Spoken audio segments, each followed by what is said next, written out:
Okay, so today's discussion is going to be on the Women of the Wall. For those of you who are not familiar with the Women of the Wall, they are a group of women who have been organizing for quite some time, I think since 1988, at the Kotel, the Western Wall in Jerusalem. And their political aim, and it is a political aim, and I will show you that as we go through their mission statement. Their political aim is to agitate for change in the Orthodox world and allow women at the Kotel, because the Kotel is an Orthodox-run place, sort of like an Orthodox shul, if you will. And their goal, their mission, is to create an egalitarian place for women where women can do the same things that the men do.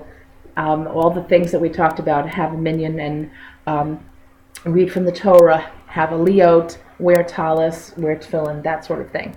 So that's their mission, is to push forward that egalitarian agenda. And they have been meeting at the wall, I think, on a regular basis. They meet Rosh Chodesh every new month. They go to the Kotel and they hold services there.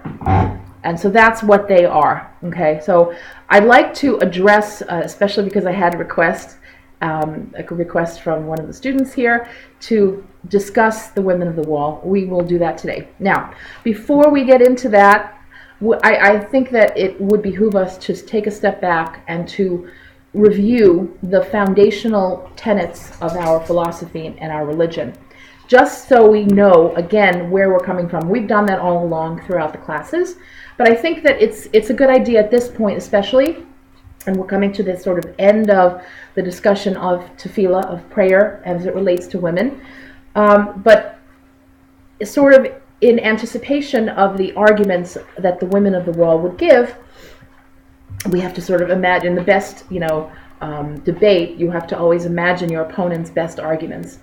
And so let's begin by laying out what are the things that we as Orthodox Jews, or I as an Orthodox Jew, believe as it relates to the commandments, to the mitzvos, to the Torah, to God, to halacha, to the rabbis, right? And to all of these issues of men and women in the Jewish religion.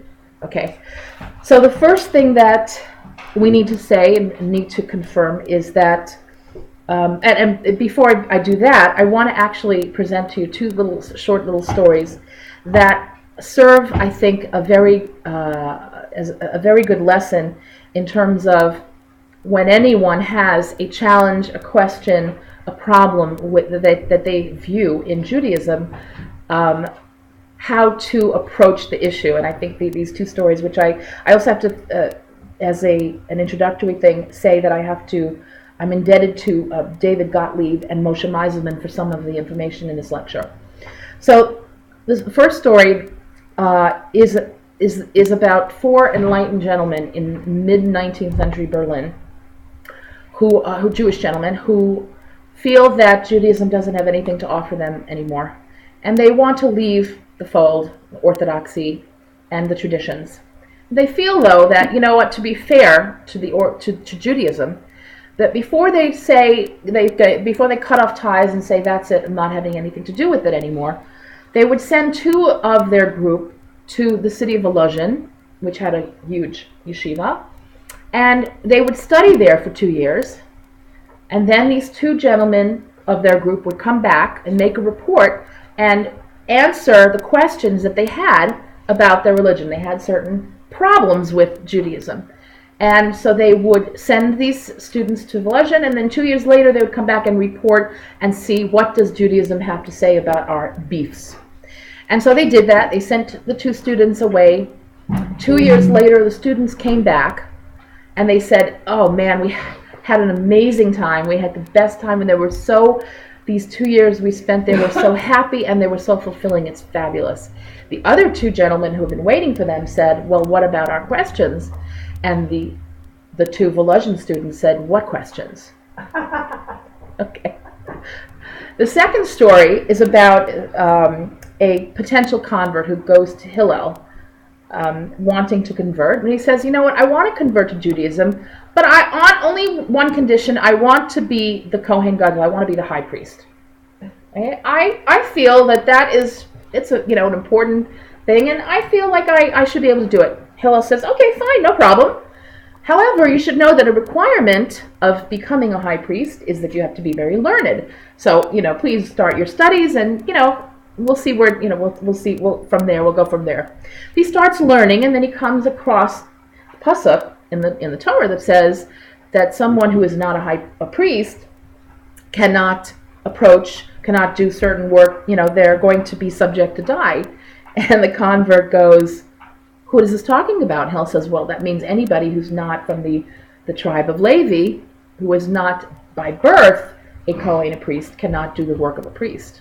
At which point the convert says, oh, I see, accepts it, says, you know what, I think I know enough now that I need to search for my role in Judaism without seeking someone else's role. So I think what both of these stories teach us is that it's fine to have problems with Judaism. Questions are never invalidated. Question doesn't. We say there's no such thing as a stupid question.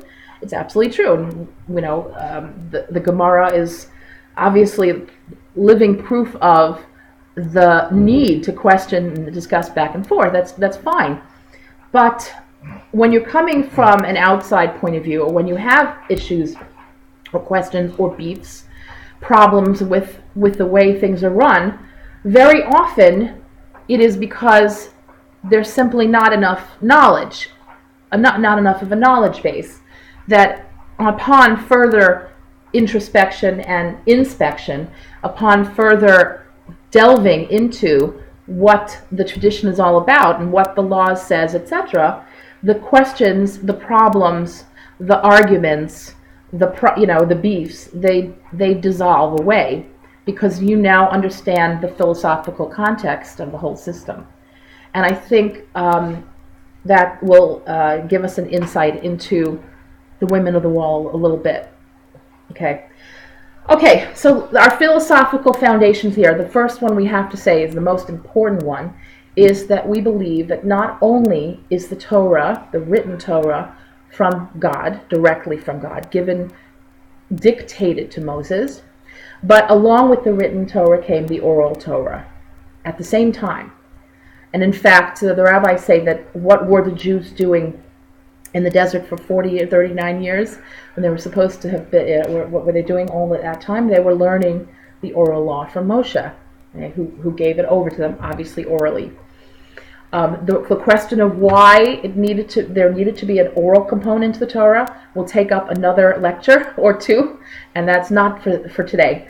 But we do believe, with firm belief, that the oral law came side by side with the written law, had to, because the laws, the text, the verses in the Torah are just incomprehensible without an explanation, a codex,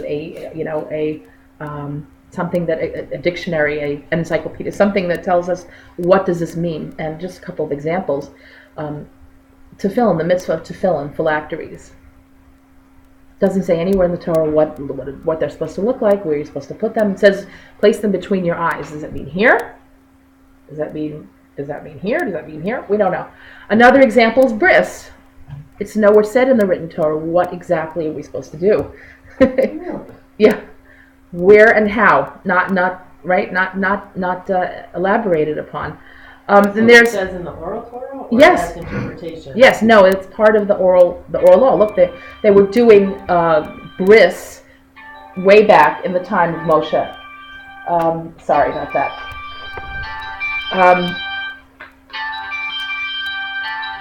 So there's lots of examples like that of where halacha comes, and again from Moshe Sinai, from Sinai. As a result, the halachos, the laws that we have today, we believe we have what we call a Masorah, a tradition passed from one generation to the next, right?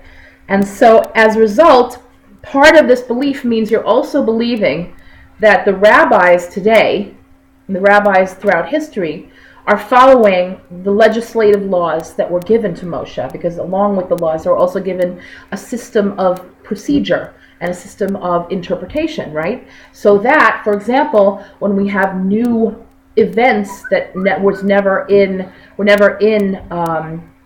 the world before, like in vitro fertilization, and we have questions as to whether or not they would be allowed halachically, the rabbis are applying, right, a precedent and a legal system and a legal way of looking at things to the new situations. Same thing with electricity on Shabbos, right? When electricity was invented, the question was, is this an appropriate, is this a fire or not a fire?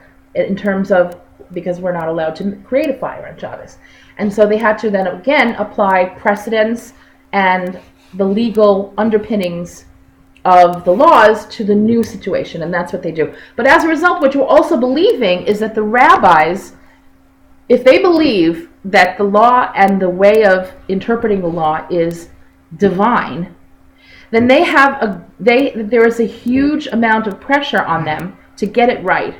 So the point of view, when you think about what the rabbis are doing, those big bad rabbis who say we can't do this, we can't do that, if you understand and you accept that they believe the law is divine and that their role is to interpret as faithfully as they can, they have the truth at stake in their own minds. So it puts a little bit a different perspective for us on what they're doing and why they're doing it. In other words, I'm going to trust them a lot more if I understand that they feel that they need to stick as close as possible to what the truth is. And if their job is just to seek God's truth, then I have a little more faith that they're not just, misogynistic, they're not just hating women, they're not just in it for their own glory, or whatever the case would be, whatever my response would be. If I ask them a question, I'm then assuming they're going to come back to me with an answer that is as close to their interpretation of the truth as possible. So it's, again, a very different perspective from someone who is outside the system of halacha, not accepting the system of halacha, and then approaching the rabbi in a way that, making the assumption that, well, the rabbi is making a sort of, arbitrary answer, or what might, look good or feel good, etc. for the rabbi. So it's a different perspective. Okay. The second thing we have to repeat is that we don't believe in rights, we believe in obligations. Right? There's no such thing as a right in Judaism. We have mitzvos. And as a corollary to that idea, when we talk about spirituality and fulfilling ourselves spiritually, we mean doing mitzvos. We mean doing Hashem's will. Okay? So again, that is a little bit, perhaps a different perspective from a place where other people are coming from. But that's where we're starting. That mitzvos is the end goal, getting close to God by doing what we believe He wants for us to do. That's what how we interpret spirituality. Okay. We also believe that men and women are equal in status, in spiritual status, right? We said that many times. Okay, that's a very important tenet of our belief system. We do believe that a mitzvah also indicates a lack, as I said before. So if you're not obligated to a mitzvah, you don't have that lack. And I mentioned the example of bris. The Gemara says that women are born with the accomplishments of bris. Okay? So the reason for the exemptions from the law for women is all the classical commentaries agree that women achieve spiritual goals in an easier way. Okay, not necessarily that they're better than men. I really don't like that the way of expressing that. It's not that they're better, but we have extra conduits. We have an easier time achieving those goals because of the way we were made. Okay, now being that we are, this is another connected point to men and women. We do believe we were created different with different natures.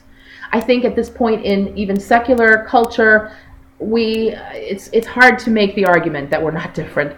I mean, some people still do say that it's all cultural, it's all acclamation from birth. But we believe that God created us differently, men and women, that we're different in significant ways, and that we have unique personalities, and that accordingly we have different roles. We're assigned different roles. And this goes back to the idea of that there are all kinds of different roles in the Jewish life. We mentioned that not one person alone can do all the commandments, because some laws are for Kohanim, for priests, some are for the Levium, some are for the king of Israel, some are for men, some are for women. So we all accept that we have different roles because of our different natures. Okay?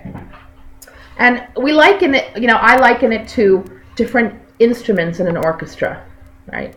Where you have the woodwind section, and you have the violin, the string section, and the brass section, and they're all playing their particular role in the orchestra to make beautiful music. Each kind of instrument has a different sound, has a different quality, has a different range, right? You have some that are lower than the other, right? Each instrument is individual and unique, and they all contribute to the beautiful sound that is an orchestra. Another way you could look at it is 3 different branches of government all working together, having different roles, none more important than the other. That's how we look at the differences in the roles of men and women in Judaism. And another thing to point out is that in any framework, in any cultural system that you're going to look at, any way that you define yourself is going to necessarily come with restrictions, be they self-imposed or imposed by the cultural axiology you're working with, right? If I'm a Jew, if I define myself as a Jew, by necessity, I am not a non-Jew, and therefore I don't practice the culture of Christianity, and I don't do the things that a Christian does. I'm not a Christian. If I'm a mother, I'm by necessity not a father, right?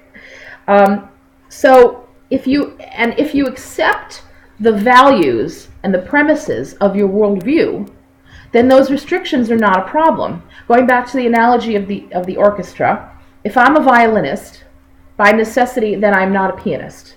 But if I accept the idea that I have special gifts, that I have a special role in the orchestra, that I've trained, all my life to do this job, then it doesn't bother me that I'm not a pianist, right? Because your system, your worldview in that context dictates who is this and by definition who's not this, and it's not a problem, right? Okay. For us as well, we obviously I don't have a problem with not being a man, and therefore not doing the man's things, right? It becomes a problem only if I don't accept what we're talking about here, that women are equal to men. They have a different route to get to reach the spirituality and the connection to God than men might have, right? Okay. Also, we want to repeat this. It's interesting that so many of these arguments from these other groups outside of Orthodoxy, they center around the shul issues. Talis and Tefillin and Aliyah and Minyan and reading from the Torah with a bracha. In fact, and we've discussed this many times, the shul, while it is a wonderful opportunity for people to come and pray together, and men need to, of course, daven with a minyan in order to say certain prayers, and in order that we can hear the Torah with a bracha. But the primacy of shul in Jewish life is not a Jewish idea. Remember, it's a very late innovation, and it's not the crux of our religion. It's not where we practice our religion. It's really not. It's a Christian idea that the place of where you pray together is so crucial. And that's why we talked about it, one's Christian, religious level is defined whether, on the basis of going to church.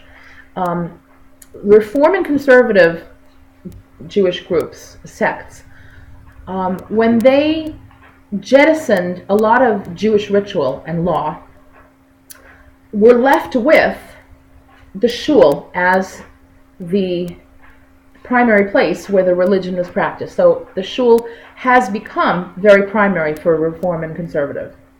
But again, it's in the Torah tradition, it's really not the essence of where we practice our religion, which again is in the home. All right. And again, the emphasis on, another idea is the emphasis on evening the score here. Men and women should be equal, it should be the same. It again only serves to reinforce the idea that there's some lack in the Torah. Right? That's anathema to say that God left something out, didn't make things equal. Again, going back to the idea that we do believe that men and women are equal in terms of stature, in terms of status, in terms of in God's eyes, which is the only place it matters, of course. Okay. Another and the last very important idea that we need to remember is in Judaism, public is not better than private. I'm going to give you several examples here. We've discussed some of them. All great things in Judaism happen in a private, hidden way. It's not a manifestation of great spirituality to be in a public role in itself, per se. Okay. Our greatest historical figures were great not because they were in the public eye, like Moshe, for example, our leader. He was great because of his humility, actually. He did not want the status that God gave him. In fact, when God presented him with the role of leader, he turned it down. He argued with God, I'm not really appropriate for this role. Imagine that. God comes to you, says, you are going to do this job for me, and you try to argue with God. That's a mark of his humility. Both men and women really need to understand this. A Gedolei Hadar, the greatest, what we call a Gadol Hadar, the great rabbis of their generations, are not great because they're in the public eye. As a matter of fact, the way they get there is by just doing what they do. They're writing tshuvos, they're writing answers upon halachic law, they're leading their communities, but they don't attain the stature of, first of all, they don't seek the stature of, great rabbi. Never, ever do they do that. We're not supposed to seek honor. Okay, so here are some examples from the Torah of private being better than public, or private, trumping. Okay, so the first thing, and we're gonna deal with modesty, the issue of modesty. In the future, in a lecture or two.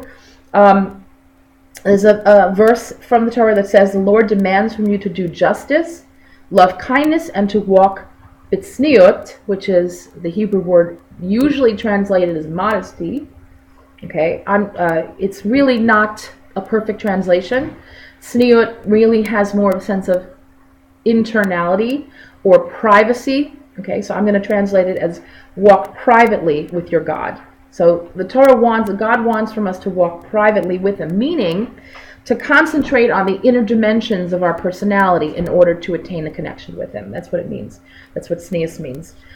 We have the first example of tznius, of modesty, of privacy, in Sarah, Abraham's wife, who is praised in the verse. She's in her tent, and the angels come to Abraham and say, where's your wife?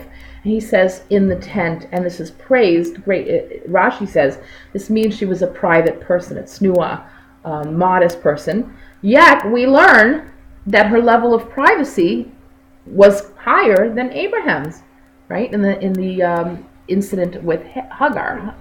Her level of... prophecy, sorry. Thank you. Her level of prophecy was higher than Abraham's, because God says, listen to your wife. Has to intervene there and act as marital counselor and say, listen to your wife. So she had a higher level of prophecy.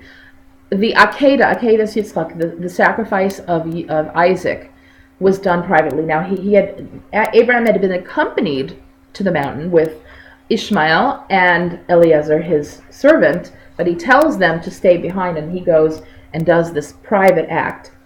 Yosef resists the seduction of Potiphar's wife. It says, the pasuk says, no member of the household was there, indicating that it happened in private. The high priest on Yom Kippur, we talked about how during the temple's existence, the high priest had a very important role on Yom Kippur, and it involved him going into the Kodesh Kodashim, the Holy of Holies, and doing work there several times in that day. Those all happened behind the curtain without any eyes. It was the height of the service, and yet it was a private act. Rabbi Yochanan says, "He who toils in his Torah study in private does not quickly forget, as it says, and those who are private will achieve wisdom." Okay? We are also told that the world in every generation is maintained through the merit of 36 hidden tzaddikim, saintly persons. Hidden people who are just doing their whatever they're doing in private, they're good, following their good life, and they're saintly, they're tzaddikim, they're good people. We don't know who they are, but the world is sustained on their behalf. Do they know who they are? I doubt it. No, I doubt it. It's not like we have. First of all, we don't have prophecy today. So a person, even if they're one of those people, wouldn't have that direct communication from God that they are. But besides which, the fact that they're such good people probably would indicate that they would, even if they were told they would probably doubt that, right? Just because they're probably humble people also. And again, talking about prophecy, always happened in private.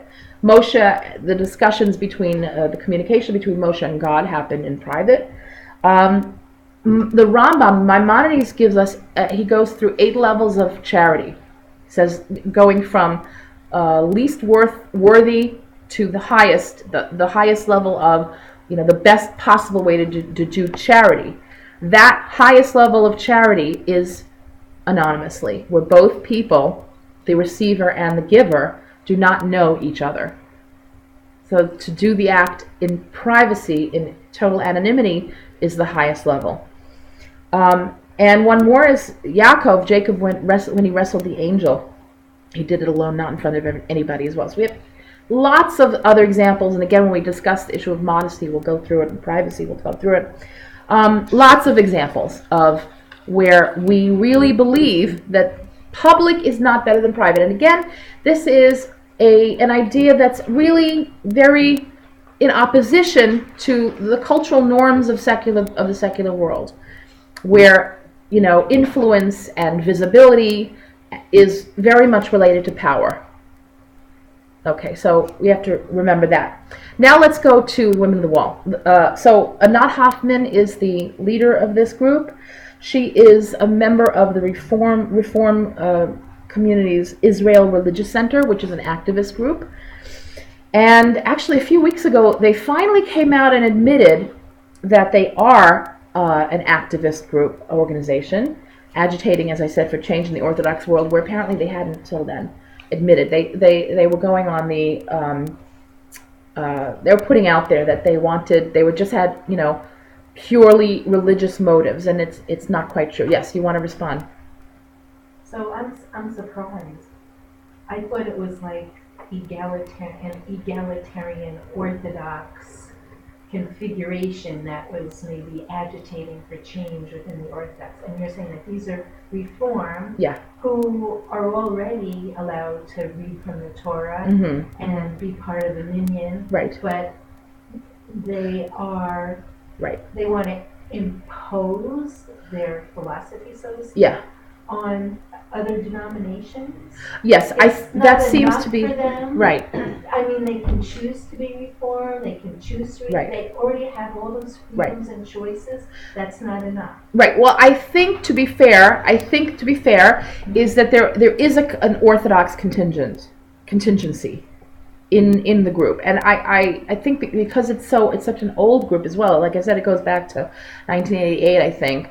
I'm not sure about its origins.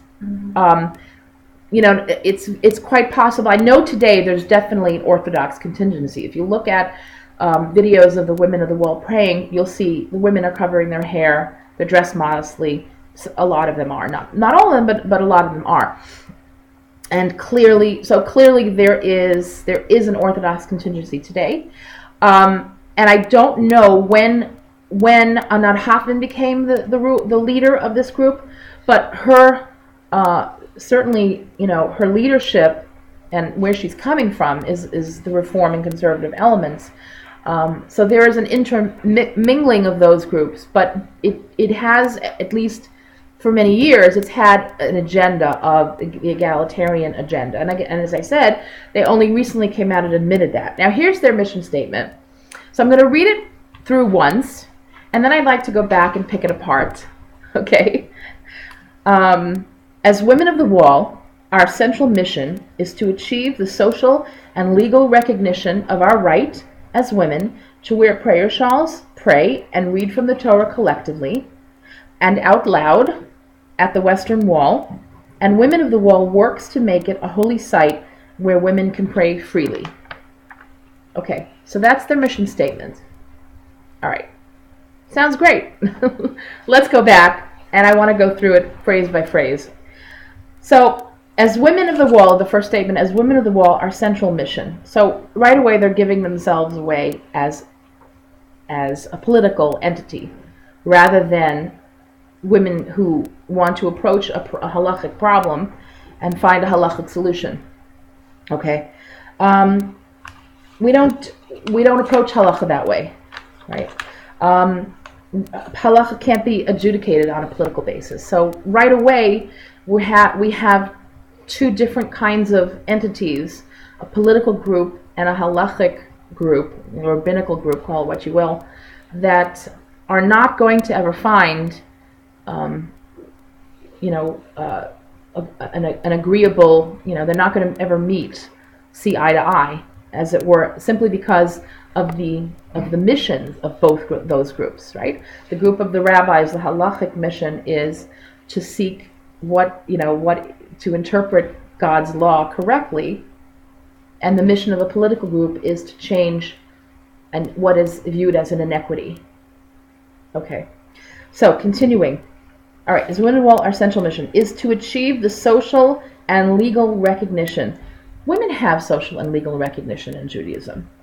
They already have social, as we've said, over and over, classical commentaries going all the way back to the Gemara recognize that women have an equal status, recognize that women have an equal reward in heaven, that's the only thing that matters. Remember that, right? That's what we're talking about. The important thing in this religion is not, do I look like him?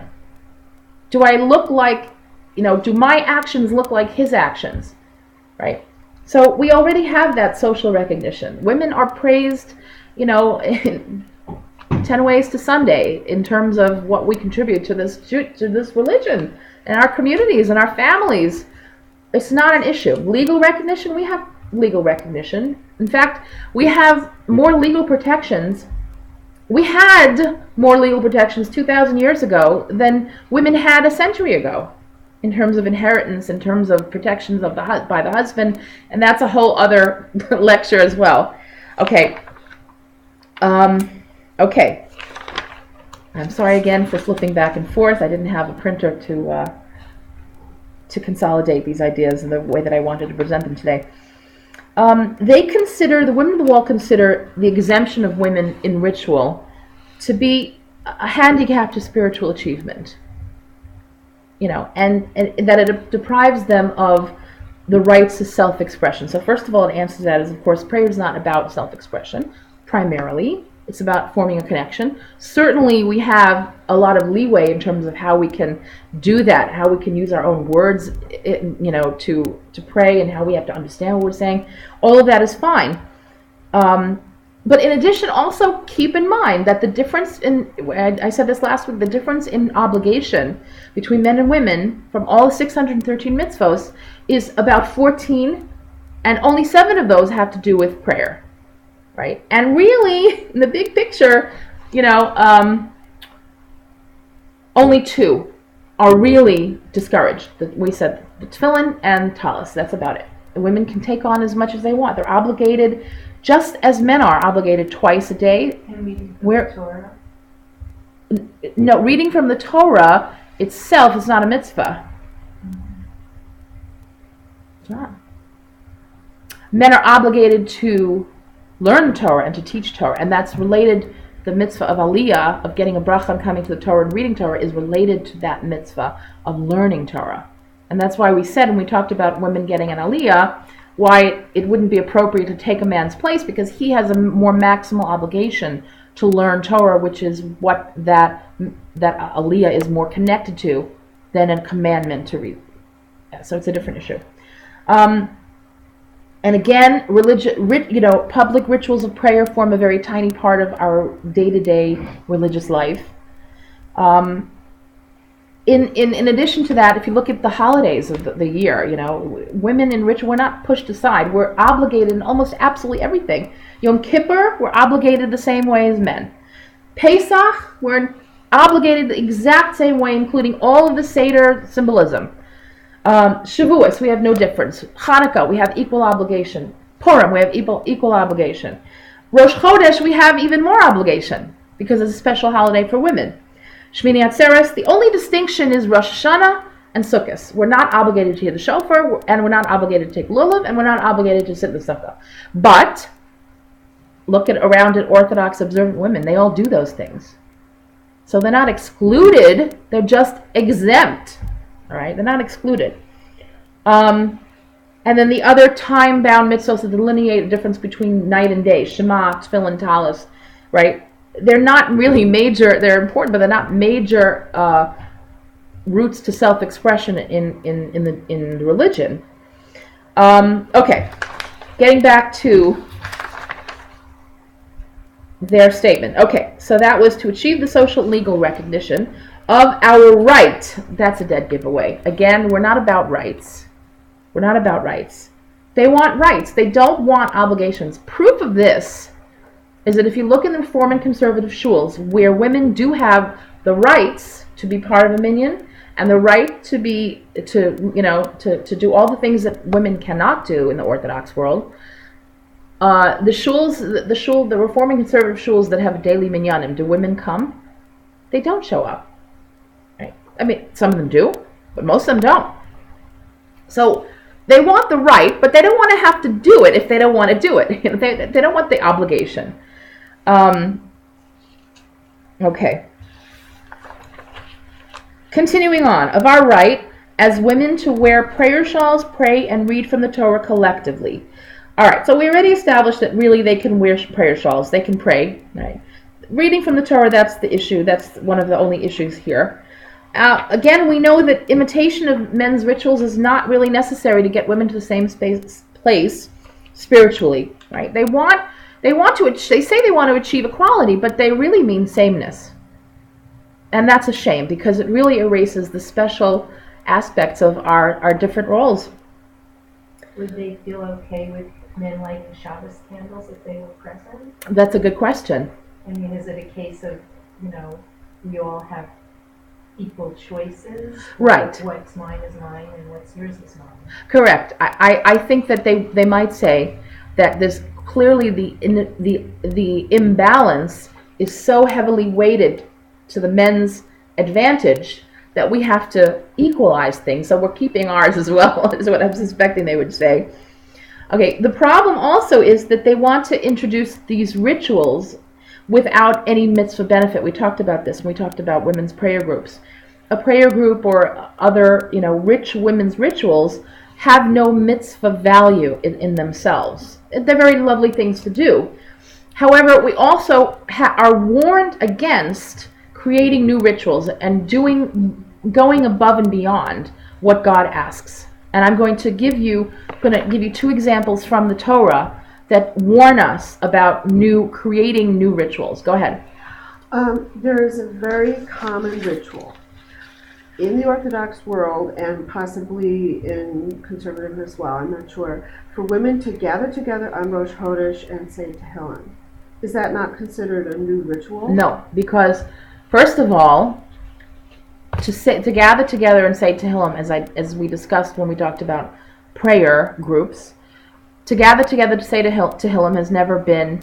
To say Tehillim in general, Tehillim is not itself a prayer.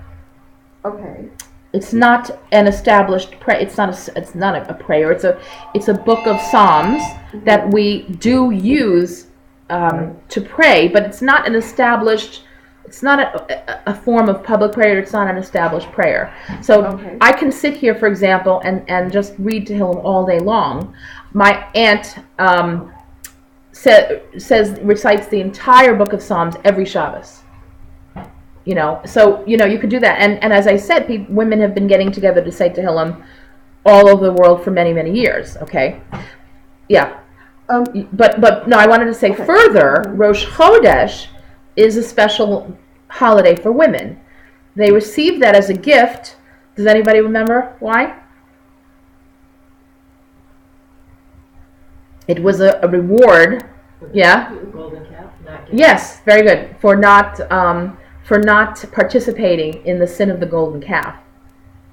So that as a holiday, and women, there are restrictions. Women are not allowed to do certain household jobs on that day. They also have the tradition of wearing nice clothing, having even a little festive meal. My sister happens to buy herself a Frappuccino every Rosh Chodesh, Starbucks Frappuccino, at least till they went non-kosher. But she a little treat to remind yourself that this is a holiday for me. This is a Yom Tov. So what did you want to say? But when women gather together and say Tehillim, at the beginning and the end, one of the women says, Yehi Ratzon, may it be your will. That's with a specific request to Hashem. And if someone is making a request to Hashem, is that not a prayer?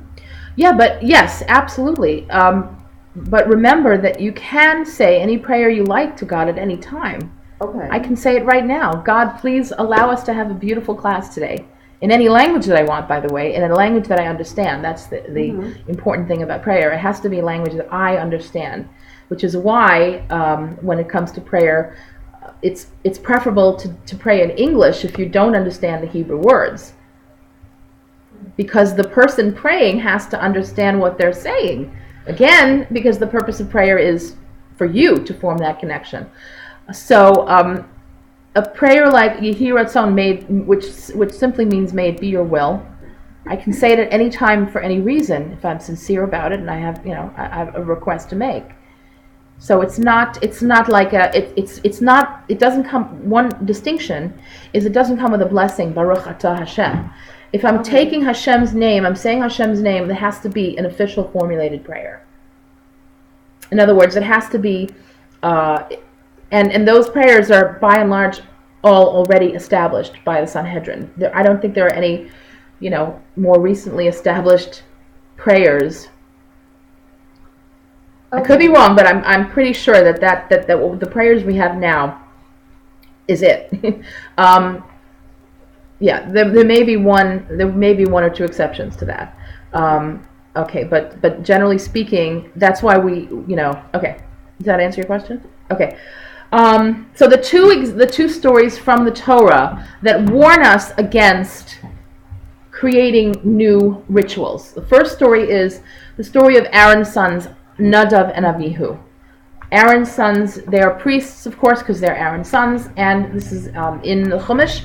They're in the tabernacle. They're doing the priestly duties.